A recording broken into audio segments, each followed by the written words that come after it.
দেখেই লোভ লাগছে আমার। আজকে নারকোল চিংড়ি করে দেখাবো। মশলা নিয়েছি সাদা সর্ষে, কালো সর্ষে, পোস্ত, কাঁচা লঙ্কা, নারকোল বেটে নিচ্ছি শিলে।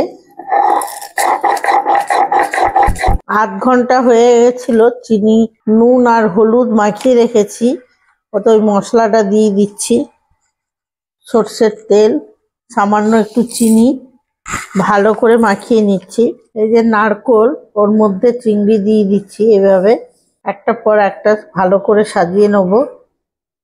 পাশে একটু মশলা বেশি হয়েছে, দিয়ে দিয়েছি, দিয়ে এইভাবে চাপা দিয়ে দেবো। এই যে এইভাবে চারপাশে লাগিয়ে নিয়েছি, যে আটাটা এইভাবে লাগিয়ে দেবো। এই যে চারপাশে এইভাবে লাগিয়ে দেবো।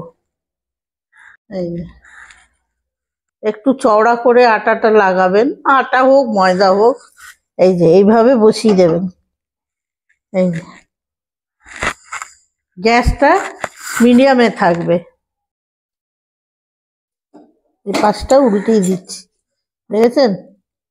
একটা নারকলের যে পোড়া পোড়া গন্ধটা বেরোবে মাছে। এই বসিয়ে দিলাম, হয়ে গেছে। এবারে গ্যাস বন্ধ করে দিচ্ছি। আটটা দিয়ে এটা কেটে নেবো,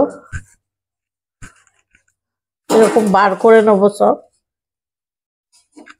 গরম আছে, এই যে ভাপ বেরোচ্ছে।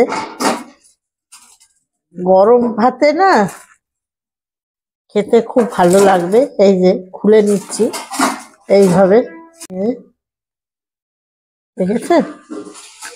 এই যে গরম ভাতে খাবেন, খুব ভালো লাগবে।